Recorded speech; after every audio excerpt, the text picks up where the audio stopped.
দুলাল নামে এই ভাই সৌদি আরবে পায়ে হেঁটে আসতেছে উমরা হজ করার জন্য। এখন এই বিষয় নিয়ে আমি একটা ভিডিও তৈরি করছিলাম, ওই ভিডিওতে অনেকেই কমেন্ট করতেছে যার সামর্থ্য আছে তার উপরেই হজ ফরজ। ভাই সামর্থ্য থাকলেই যে হজ ফরজ? আপনার নিয়তটাই হচ্ছে মেন। আপনার সামর্থ্য নাই, কিন্তু আপনি যদি নিয়ত করেন যে আমি হজ করব, উমরা হজ করব, সেটা আল্লাহ কবুল করে নেবে। এখন তার সামর্থ্য নাই, সে পায়ে হেঁটে আসার জন্য সে নিয়ত করছে। এখন ওই ভিডিওতে আমি বলছিলাম তার হয়তোবা সে একজন এত শিক্ষিত মানুষ না, তার হয়তোবা রাস্তায় অনেক সমস্যা হতে পারে। সেই ক্ষেত্রে যদি বাংলাদেশের যারা মানবিক লোক আছেন, যারা মানুষকে হেল্প করেন, তারা যদি দেখেন তার যদি আপনারা টাকা উঠায়, দরকার আমরা প্রবাসীরা টাকা দেবো, টাকা উঠায় যদি তাকে প্লেনে করে সৌদি আরবে পাঠান, সে যদি উমরা করে বাংলাদেশে যায়, এটাই ভালো। কারণ এখন বর্তমান অবস্থা একদমই ভালো না, বিশেষ করে ইন্ডিয়া। তো পায়ে হেঁটে যাওয়া তার জন্য ঝুঁকিপূর্ণ হবে, আর সে এতটা শিক্ষিতও না, এটার জন্য তার অনেক সমস্যা হবে। তাকে রাস্তায় দাঁড়া করে মানুষ টাকা সারতেছে, সে কারো কাছ থেকে টাকা খুঁজতেছে না। এবং কি সে যে ভাইরাল হওয়ার জন্য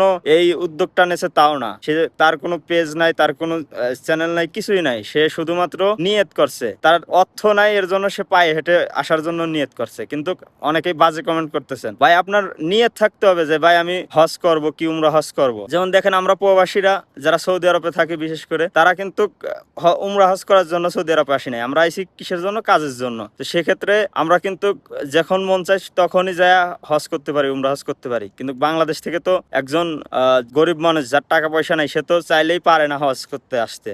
এই কারণে সে পায়ে হেঁটে আসার জন্য আর কি নিয়ত করছে। তো মেন কথা হচ্ছে নিয়তটাই হচ্ছে গা মেন। আপনার নিয়ত যদি মজবুত থাকে, আল্লাহ আপনাকে কবুল করে নিবে।